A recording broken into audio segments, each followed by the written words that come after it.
안녕하십니까. 네, 오늘은 지난번에 덧붙이고 수산함을 가지고 이제 두 번째 지금 오늘 작업하는 걸 리뷰를 좀 해보겠습니다. 우선 올 봄에 붙였던 젖목이 성적이 상당히 좋으네요. 거의 다 접이 된 것처럼 보이고 있고요. 우선 이제 제가 낙엽부터 제거하고 가지 정리를 좀 해볼게요.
잡목을 대표하는 그 나무가 소사나무인데 이 소재 자체가 예, 그 주립 형태고 피부도 많이 늙었죠, 그죠? 오늘 이제 제가 지금 짧은 시간에 그 작년에 접을 붙여놓고 교정을 해서 한번 보여드린 적이 있는데 이제 지금 조금씩 이제 장가지가 차고 있네요.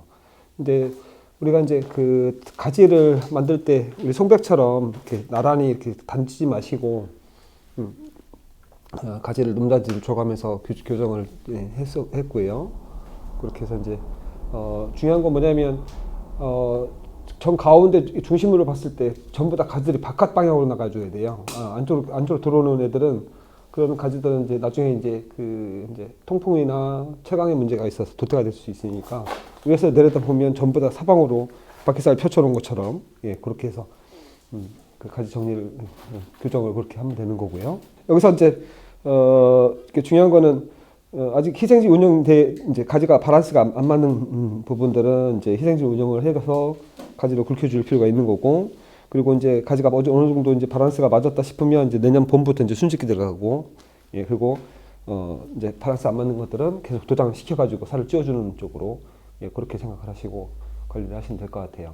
도포제는 두껍게 바르는 게 좋은 게 아니에요. 예, 얇게 고르게 예, 얇은 두께가 고르야지. 어떤 데는 두껍고 어떤 데 얇으면 두꺼운 자리는 칼수가 못 밀고 올라와 가지고 예, 그러니까 그 상처가 좀 지저분하게 예, 보일 수 있어요. 그러니까 좀 얇게 도포해 주시는 게 좋고요. 큰 상처는 좀 말려놨다가 바르시고, 제가 지금 이 상처는 좀 말려놨다가 지금 다시 바른 건데 이렇게 실금이 가 있어요. 그 실금 가 있는 자리를 다시 이제 액상 뭐야 이거 톱실 가지고 이제 메꿔 놓고 이 다음에 이제 카타파스를 다시 이제 위에다 도포를 하는 쪽으로 예, 그렇게 해서 관리하시면 될 것 같아요. 자, 오늘 여기까지 해서 그 소사나무 조립 소재를 예, 지금 이제 2차 작업을 해봤습니다.